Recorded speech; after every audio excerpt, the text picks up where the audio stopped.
Good afternoon, everyone. Good afternoon. Um, Today we sit down with Consuela Blake. She is a devoted grandmother from Rockdale County, Georgia, who has become a passionate advocate for the reunification of her five grandchildren. Consuela's journey through Georgia's child welfare system has been fraught with challenges and injustices, and what she courageously shares in this powerful interview we will discuss her personal struggles to the profound impact that it has had on her family. Connie opens up about the systemic barriers she has faced and the emotional toll it has taken. Connie Blake is a Libra that loves art, riding bikes, photography. She is a business owner as well as a residential cleaner. She believes in God's first and family second, and she is an advocate for justice. She has been impacted by the Georgia Department of Child Welfare and wants her family to come home to her culture, to her beliefs, to her morals, to her standpoints. In New Jersey, we have implemented practices aimed at keeping families together. And we hope that child welfare leaders and lived experts from both states can collaborate to share insights and strategies for system improvement. Georgia is known for their inadequate care related to children and families. It has been reported in the recent CFSR Children and Family Service Review in 2024. The inadequate care of children and families is not just a jurisdictional issue, it's a national concern. This is why I'm here. Lived experts in New Jersey are deeply invested in driving this conversation forward and stand ready to explore solutions that benefit families everywhere. Through Connie's story, we aim to inspire action and promote dialogue that can bring about lasting change for the United States. So, as we move forward, I want to introduce Connie.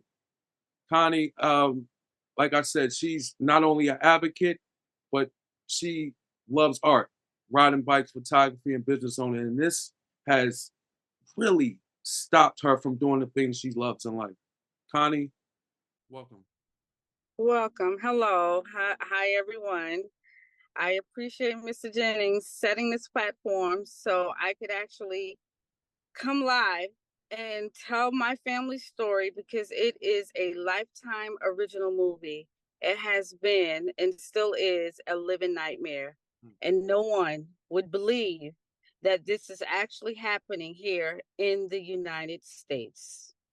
So, Georgia has some improvements to make.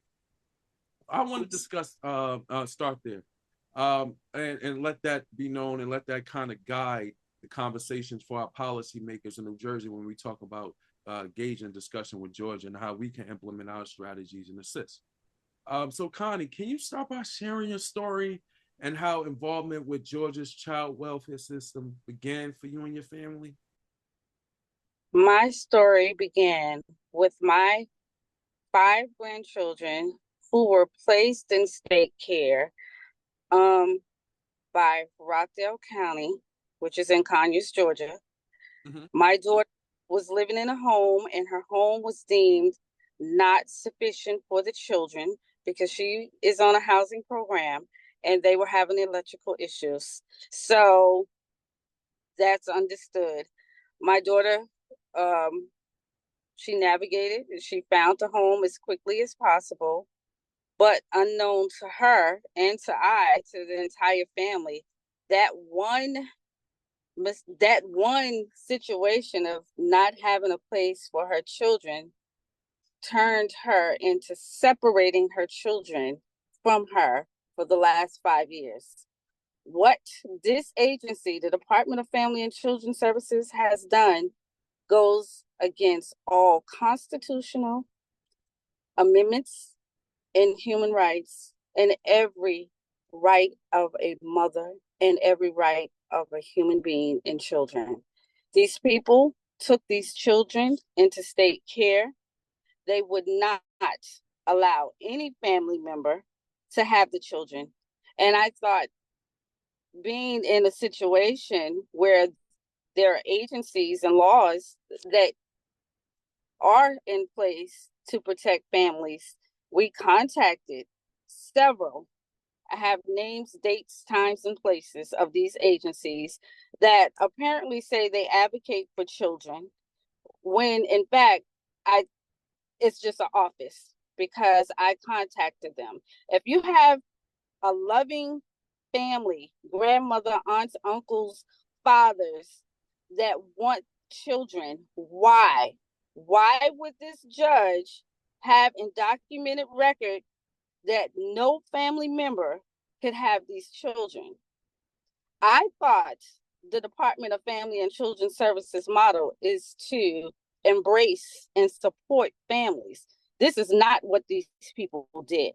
And because they are behind the law, how do I fight the law when these are people who took an oath to provide, to protect? These are innocent children. I petition. I am the closest relative because we're all in the same state. I was the closest relative that petitioned for these children so they did not go into state care. They would not allow me to have them. They would not allow my daughter's father's family or anybody associated to these children to have these children.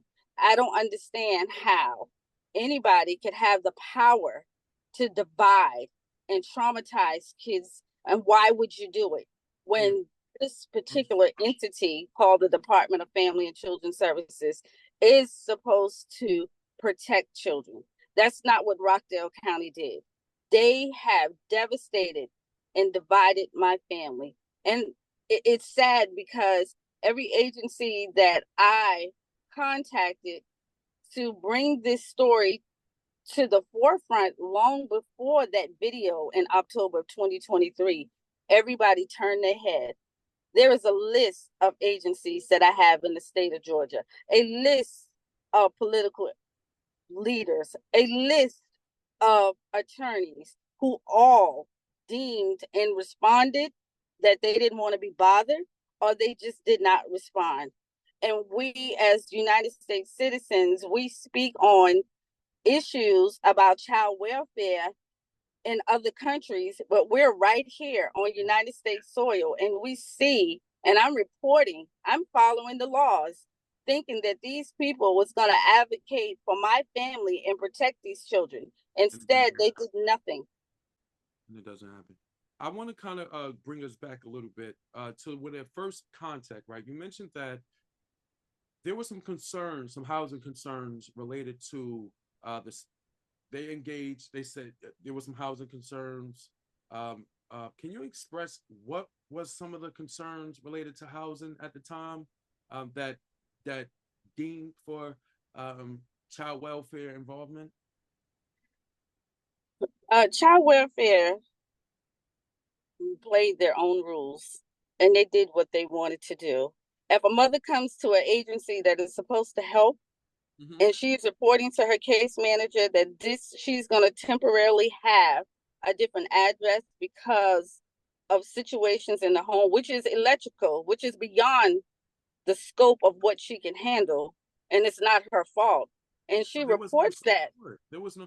So what I'm hearing is that initially there was no support. Here in New Jersey, I can imagine a situation like that happening. And us responding is we have to support that. She told us the problem. If the problem is housing an electrical issue, how does that even trickle down to abuse and neglect? Absolutely. Were they clear on that in Georgia? How they can't be clear because everything in our documents shows no clear and convincing evidence that warrants why my daughter does not have her children. There are 7 or 8 penal codes to warrant why a mother should be separated from her children. What Rockdale County did was play the game and play the rules by what they wanted to do. And I can't even understand how any woman who has bore children would be so deceitful. I can't even describe, because it is your place to protect children. You have children. These are innocent children. And everything that's in the policy manual, everything that supports what is supposed to happen with a case manager, with a guardian ad litem, with a juvenile family court, with the Department of Family and Children Services attorney. Everything that was supposed to do, these people went to the left and did everything the opposite. It was intentional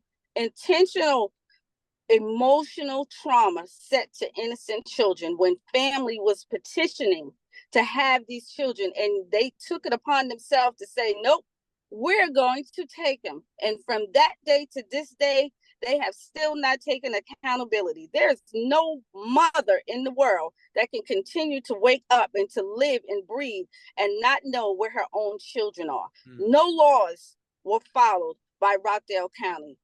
None. What was your initial reaction when you realized that the system, right, this child welfare system, was not supporting your efforts to reunite you with your grandchildren? You kind of touched upon that, but initially, you know, what was happening, right? When you knew that there was a process, did they even inform you of a process, right? That's so it's a two kind of. No one in those state offices responded. Nobody. Everybody has these social media pages claiming to be child advocates. Everybody has these positions and these titles. Nobody responded. I have hundreds, well over 400 calls, dates, times, offices, and people's names. And people know who they are because you carry these titles because I contacted you. And to know that you are a part of a system that would prevent hurt and harm to innocent children, and you did nothing. It's terrible because I can't even understand how you sleep at night. Yeah. You describe instances when constitutional rights and legal protocols were ignored. Can you walk us through some of the most egregious violations? I know that Georgia's Division of Family and Children Services has a child welfare policy manual that kind of even discusses and kind of breaks down the conditions for return and reuniting families. I'm gonna go through some of them, some requirements. The Division of Family and Children Services (DFCS) in Georgia establish conditions for return for a child in an out-of-home arrangement to minimize trauma to the child by returning them home as soon as it is safe to do so. Was that ever a discussion? I know that there may have been an issue with electrical. I know at housing, you reported to your daughter reported to her case manager, her caseworker at the time that there was an issue with her housing and that there was electrical issues. And were there any discussion with once they decided, hey, first off, why did they decide to remove the child, right? Opposed to providing the resources? That's a question, right? And also, was there even a scale or a measurement to say we can return once it's safe to do so? Meaning once the electrical issue is fixed. Because you could put sockets, these plastic covers can go over a socket, right? And that's child safety. Right. So, something as simple as that could have, patched up that issue, right? Versus removing the children.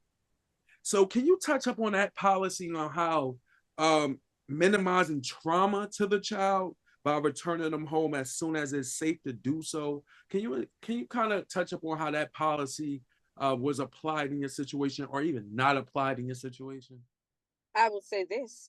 Everything that's in the Department of Family and Children Services manual for the Department of Family and Children Services, those policies was not implemented in my family situation because there's no reason why those children were kept in state care for 2 years. 2 years. And the entire time before going into state care, every family member petitioned to have them, and to have a judge say that these kids will not be with family members. It is, I can't even explain in nice words what the message that she sends when this exact judge goes home to her children, 3 daughters that she has, and you separate these children, not caring about the emotional harm that I'm you have sorry. This caused is them. Judge Rockdale County's Family and Child Welfare Judge Maureen Wood. Maureen Wood, Okay. absolutely. Maureen Okay. Wood in Conyers, Georgia, absolutely. What judge would say that a child should not be with the family? I don't understand that. And when that happened, I contacted the Judicial Board of Georgia. I contacted the advocates, child advocates of Georgia, and countless other agencies that is supposed to protect these children, that is supposed to say, hey, this is what's going on. And the sad thing about that is the Department of Family and Children Services in Georgia was contacted. The Children's Bureau was contacted. Constituent Services of Children's Bureau was contacted. Morgan Nelson knows all about this story, and nobody has done anything. One representative, when it started from the beginning, said, I see the errors. Who is Morgan Nelson? For the people who may not know, who is Morgan Morgan Nelson, Morgan Nelson is, I believe she is the director. She has a she's high on the totem pole for the Children's Bureau of Atlanta, Georgia.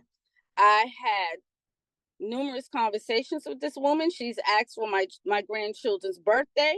She's asked for their name and ages. It has been given. I have emails.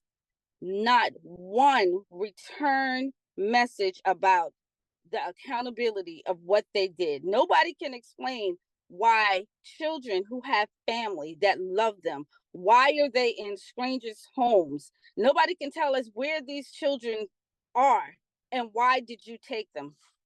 So there were kinship support that was available Absolutely. for these children, such as yourself. Absolutely.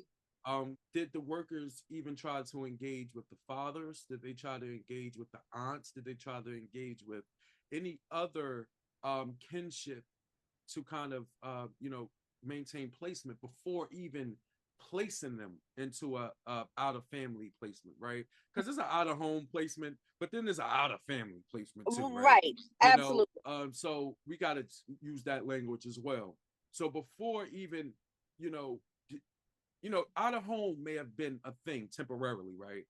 We got Right. to place them for safety into instead of putting these cap covers on the electrical outlet, right? We're going to remove them. That was the out of home remedy.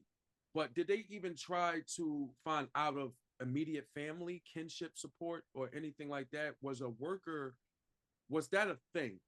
Was they trying? Was there questions? Was there an assessment based on information to see if those children had those resources available prior to even thinking of placing them permanent out in an out of home situation? Was that even discussed?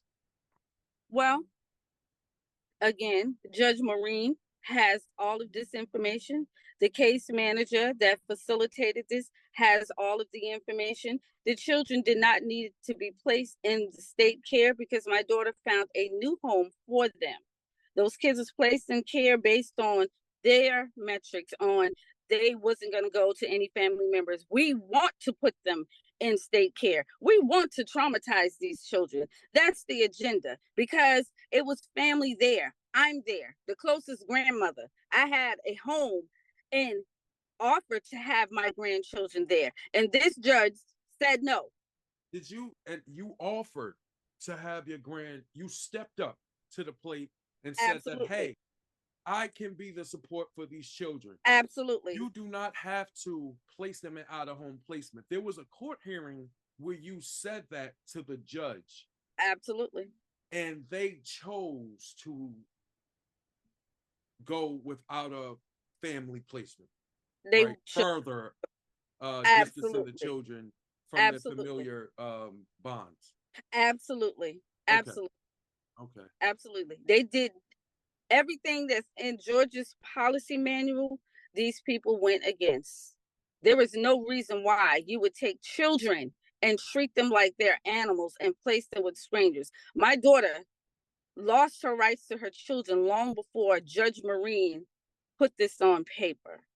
What woman has kids in state care and you're telling the mother she has no access to her children? She was not allowed to go to the schools. She didn't even know where her newborn was being kept and the daycare that she was going. And I don't understand, if you're an agency that says it's about family and children, then your target was to traumatize and separate. And you won at that. You won at that because you didn't follow any laws. You did not follow any guidelines to warrant why these kids should be separated. That kind of answers my next question. I was going to go into ask you, what specific barriers did you encounter when seeking help from these state agencies, legal entities, and political leaders? You answered that. You said that you got nowhere, right? Nowhere. When you voiced your concern related to your grandchildren and even your daughter, right? Because not only are you an advocate for your grandchildren, in a sense, there's some advocacy for your daughter, right? So Absolutely. when you're stepping in that position, like saying, hey, I'm a support here, right? I raised this child, right? I'm a support here. She had her children. She made her decisions. I'm a support. Let's use me to support her. Let, you know, there was limitations. There was barriers. There was basically a brick wall that you couldn't get through when you tried to receive assistance from these state agencies, legal entities, and political leaders. Basically, nothing happened. Absolutely nothing happened. I am still waiting for the documents because everything in these records are all lies.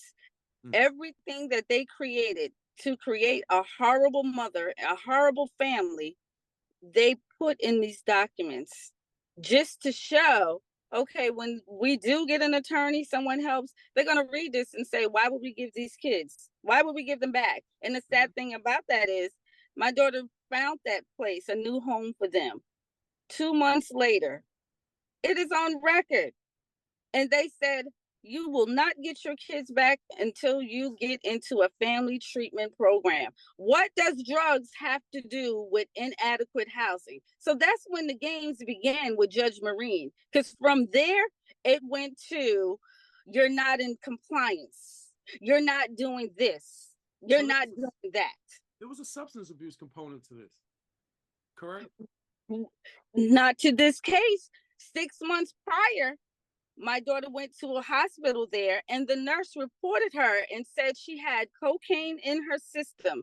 Mind you, my daughter, it has a heart condition that she was diagnosed from age 17. There was several drugs in her system. We asked for those documentations to prove relevancy on, give us that. They never gave us that. They kept those kids into care for 6 months, gave them back and said, okay, we see this. I guess it's recreational drugs. We're going to close this case. Everything is good. That's not what happened. So just to clarify, your daughter, there was a test administered at the hospital for substances. It came back positive. The hospital apparently reached out to the department in Georgia. Yeah. The department came to the hospital, and when they came to the hospital, did they come to your daughter and say, hey, I know that we see that there's levels of drugs in your system. Do you need assistance? No. Is there any issues that we can help you with? What are you running from? What is wrong? What happened? Why are you using, right? What happened? You know, they did not have those questions. No conversations with my daughter at all. My daughter didn't find out what was actually transpiring until 5 to 7 days later, when the Department of Family Children Services from Rockdale County is calling her and said, hey, you're unfit. We're coming to take your kids. I emphasize that it's kind of, because in New Jersey, substance abuse is a disability. on a national stage, substance abuse is a disability. SAMHSA made that clear, right? Substance abuse is not criminalized, right? And I think that the department has, in all jurisdiction, have criminalized families, use drugs to criminalize families, and Right. in return, as a result, separate families because now they're treating the substance user as a criminal and trying and looking at that drug as this weapon that can kind of hit the child. Absolutely. And but that's not the case here. So the initial contact, what I'm getting from you is that there was an issue with substances, and that issue led to what's going on. A Right. disability, substance abuse is deemed a Right. disability. So there's American Disabilities Act, right? Right. So her rights was all around violated Right. Right. because they did. That's like, first of all, she's in a hospital for some type of physical or Right. medical disability, and drug substance abuse is the same disability. So so I can see that there was an agency issue. There needs to be a connection with those hospitals, your health care system, as Absolutely. well as the department, because who made the call? That's right. Some nurse that didn't know what she was talking about, correct? Absolutely. Potentially. Who said, you got coke in your system, you're a Right. criminal. Right. And then that call, that language, that tone transpired into a system. They responded to a hospital. And what they That's right. used that language and that tone to respond to your grandchildren, Yep. respond to your daughter. Yep. Absolutely. And So they I'm sorry. took it. They ran with it. They ran with it. There's no reason why any human being would say it is in the best interest for children to be with strangers. No way. There's nobody. Nobody would say that. And you took an oath to be a judge, to be in the law, and you felt like these children would have a better life to be separated and placed with strangers. I pray for her soul and everybody involved because the state of Georgia knows exactly what they did. Mm-hmm. They know exactly what they did. Separated a family. Separated Absolutely. For no reason. For no reason. No reason. I would like to see a system like this.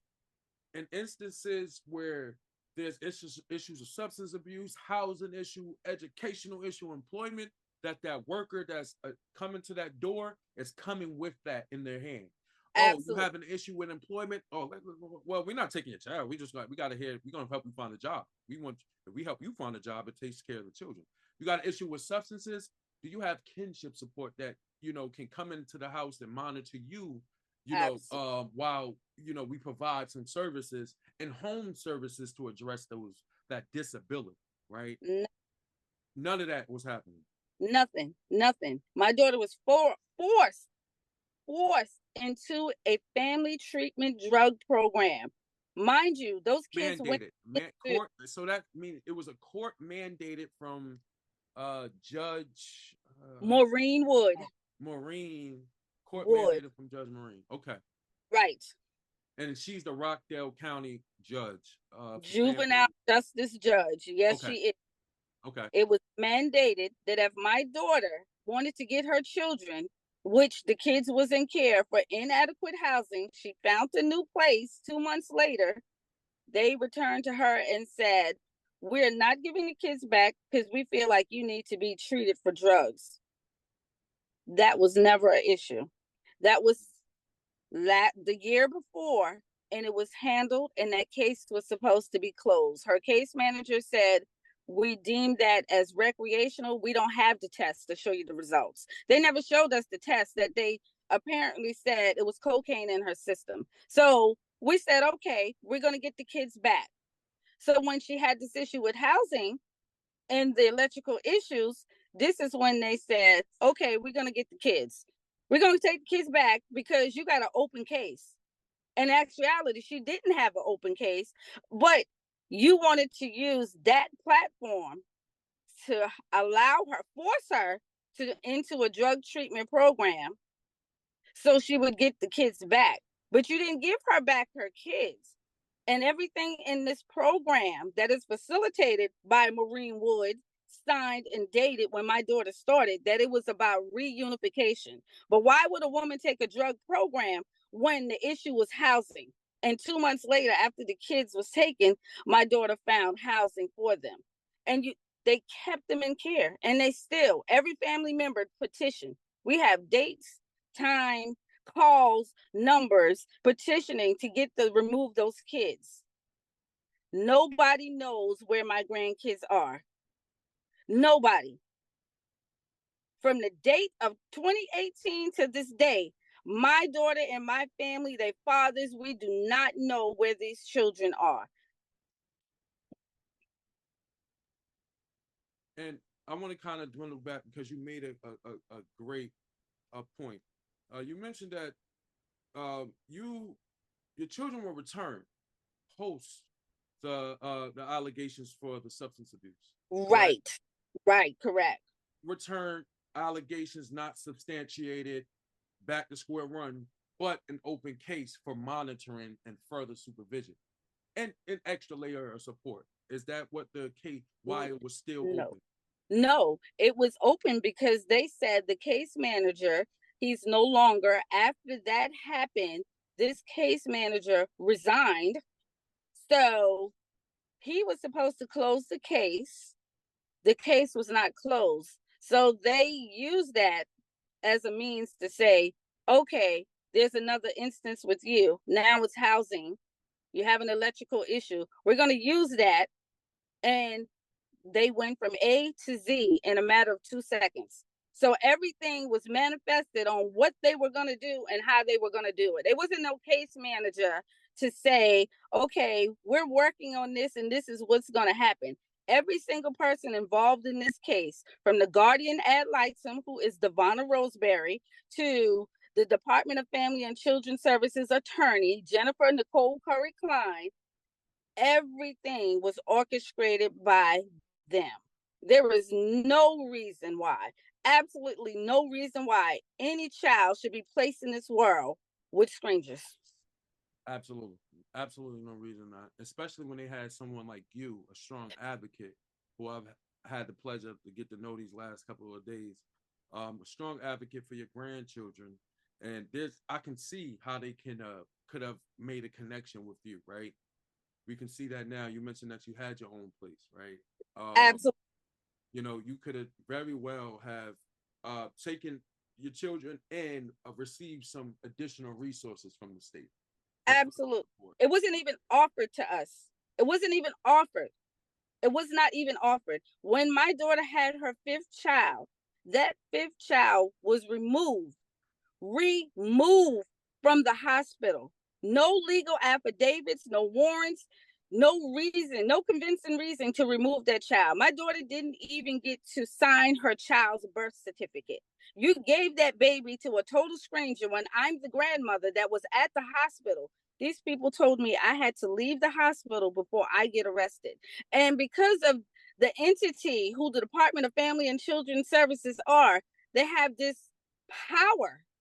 When I called police to get assistance, they said that is between you and the Department of Family and Children Services, and they will not come to that hospital to take a report and help me with anything. What kind of message are we sending? So, because the Department of Family and Children Services is involved, I don't have rights. This baby had no right to come home to her mother and her family. What are we doing? There's definitely a need for a further conversation. And just by you saying it, I can see, like, there's a disconnect, right? When it comes to this, when it comes to public safety, the police department, when it comes to healthcare, when it comes to education, schooling, potentially, and when it comes to that simple case manager that shows up to the door and responds, there's a disconnect. And we can further elaborate on that, and I can see that that's where your advocacy going to kind of bring that together. You mentioned in one of our conversations that your short-term goal is definitely reunification of your five grandchildren.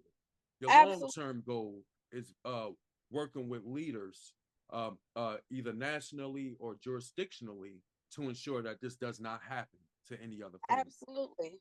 Absolutely. Absolutely. These kids deserve to be with their mom, to be with their family. There's no reason why you would allow them to be in this world disconnected, not knowing, and the bond that the siblings had, you separated that. What I don't understand the agenda.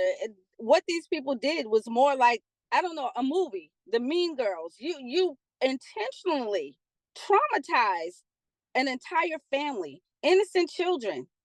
You did nothing that's written in the law. Absolutely nothing. And what keeps you going? One thing, I can look at you, Connie, right now and see that, they have they have a fight on their hands, right? And you're not going to stop until you reunite with your children. I'm not. What keeps you going in the face of such adversity and overcoming in these overwhelming obstacles? My mother is my inspiration. Like I said, my mom was a guardian ad litem. Nothing like Devonna Roseberry. My mom, there were nights that children came to our house because my mom took that serious in helping children. And I came from a family that helped the community. We always gave. We always did. My dad served in the Vietnam. And to be sitting on this side of the law and watch how these people have corrupted the system, it is absolutely heartbreaking. Only God has brought me through this, but I'm not going to give up. And I've told every single person that I came in contact, I will not give up, and don't think that I ever will. You will be calling Consuela to the gates of hell, because I'm going to go to hell and high water for some accountability and find my grandchildren. It is not over. It's never going to be over. Once they reunite, right, I can see based on your language and our conversations that even if there was a reunification, once they reunite your children as they're supposed to, there's still further conversation. Because absolutely, there was a video that you sent to me that kind of highlighted a big problem in Georgia. Absolutely. Missing children. In New Jersey, we have our commissioner, Christine Beyer, has definitely pushed the initiative to incorporate lived experts, right? So like myself and many others, she feel like there's no way we can even transform the system or discuss it if we don't speak to the people who have been impacted. I can see by Georgia losing contact of those children and this relationship that they have with such a great advocate like you, losing contact with that they are losing touch of their lived expert component of being able to reach out to their lived experts to even redevelop, transform their system, right? So there's a big start, and I'm thankful that you are open to share your story, because that's is major. And like I said, I can tell that it's not a joke with you, and they will, they have a fight on their hands. They have a fight. My next question: can you describe your hopes and prayer for your grandchildren? When you speak of those babies, right? When you speak of those children as so innocent that that has been ripped apart from their family, from systemic oppression and barriers that is out of their control, right? Right. Especially for the oldest. Right. Can you describe your hopes and prayers for them as they reach an age where they may develop their own voice, right? There's going to be a point in time where those babies will have to say this to people. They will have to go into those relationships and say, I was ripped apart from the system. My grandmother was trying to fight for me, and they gave her problems. Can you describe your hopes and prayers for them? My prayers and hope. I know that God created us all. And my prayer is that the people who have my children, my grandchildren, that they are surrounded by love, that they are protected. And everybody sees this evil world of what people are doing. We got missing kids. We got kids being harmed intentionally. And to have that thought to live my life every day, and to have my daughter, to give her the encouragement to live every day, not knowing the fate of her children. Every day, every second, I plead the blood of Jesus over all of my grandchildren. I call them name by name, heart by heart. And I pray that one day that it will be a reunification. And I pray that the people responsible will be held accountable. You took the oldest at 10 years old. According to Georgia legislative laws, no child should be removed at the age of 10. But did Georgia follow any laws, any policies? So not only does she have understanding of where she came from and who she is, you ripped that. You ripped her heart, her siblings' heart, her mom, their dad, all, the entire family. Over what? When there is something in place that say place kids, kinship placement. In Maureen Wood, Devonna Roseberry, Jennifer Nicole Curry Klein decided to do other things. And every entity, every legal aspect that is supposed to help and fight for children, every office, nobody did anything.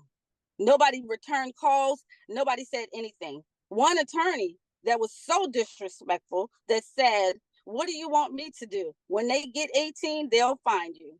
And when I got off of that phone, do you have that attorney name? Is there a name on that? it is written down. I got on my knees and I prayed for his life and any children associated with him. Because if you could say that, you already told me the cloth that you came from. And then the only thing I can do is to pray. But I pray that my grandchildren are safe, alive, and well. Amen. Amen. How does reunification look like at this moment? I'm praying, with this stigma of them caring, when in actuality, you just want to be seen. Any nonprofit organization that's out there in the state of Georgia that said they advocate for children, you lie. I'm going to tell you to your face that you lie. And I already know nonprofit agency can be for profit. So you already showed me what you're about because you didn't return the call. You didn't do anything about it. So how can you say that you advocate and you care for kids when you're not fighting for innocent children, but you go home to yours? I just know that God, he sees and he knows the wicked will not go unpunished. See, it won't go unnoticed, especially when we have people like yourself advocating, reaching out, networking, and grabbing people like myself, building a unit, right? That is important. And, justice, it looks like different ways from other people. I know that you mentioned that justice for you is reunification with your family, short term, right? And bringing them back together to your culture, your beliefs, your family, absolutely, what they are used to, right? And being able to build your family, and to see that them build their families, right? That was again snatched from you, and you want to be reunited with those potential aspects. And that's short term. And long term, you mentioned that there's going to be further advocacy, right? Because there's a bigger problem in Atlanta, Georgia. So if you, what is your call to action right now? What do you want listeners to do to support family in these situations and bring more attention to these systemic injustices? If you had a call, what's your call to action right now? What do you want people to do? Policymakers, legislators, leaders in New Jersey as well as Georgia, across the nation, to do right now? I want people to take the time to listen, to understand. We have these people in these positions that feel like they're higher than God. They feel like they don't have to listen because the reaction that I got, any parent that has anything to do with the Department of Family and Children's Service, they are already deemed unfit, reckless, and everything under the sun that's negative. And had anybody taken the time to read these documents, to listen, to see the injustice, it wouldn't even gotten this far. But nobody wants to listen. Everybody is caught up into what they think and what they believe, and nobody wants to come forward and deal with it. I want accountability. I want my grandchildren home. I want the people who did this to say, hey, this was wrong. Why did I do this? Like, you can't think that things would be better in your life or somehow it would go unnoticed, because I'm definitely not going to stop. I'm going to continue to advocate. I'm going to continue to mention your name. I'm going to continue to describe and give details of everything that you did to manifest emotional distress in my grandchildren's life, and my daughter's life, and our family life, because it was not necessary. And lawmakers need to take accountability. They need to step in and have these nonprofits and these entities like DFACS be held accountable for what they're doing and not doing. And that's not happening.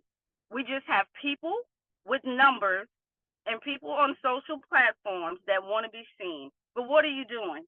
You're not doing anything. You're not doing anything. These are innocent children, children that God blessed us in this world. And you have people out there in these positions that's allowing them to be in unknown situations when you could do something. I want my grandkids home. That's what I want. I want my grandkids home, and I want the other children that the state of Georgia has misplaced and not shown any accountability. I have called everybody. I've been to Washington, D.C. I drove there. So I'm not going to stop, because I'm going to go back, because there's no reason why a mother should have to live her life. My daughter is on medication, mental medication, to get her through her days, on top of having a heart disease, and has been hospitalized numerous times. I can't even, it's over 75 times my daughter has been hospitalized since this horrific situation. And nobody. And have there been any support from the department in the area of ensuring that those children's parent is safe, healthy, and thriving? No. Was there any effort there? No. The next question would be, so how can you expect a thriving a household if you're not attacking those barriers, if you're not ensuring that the parent, the family that takes care of the child is taken care of, right?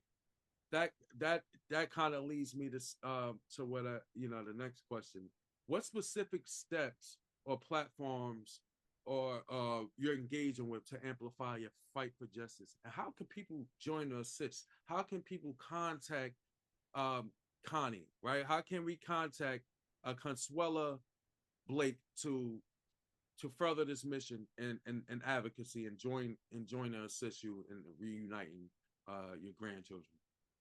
You can contact me at my email, which is CC, that's CEECEE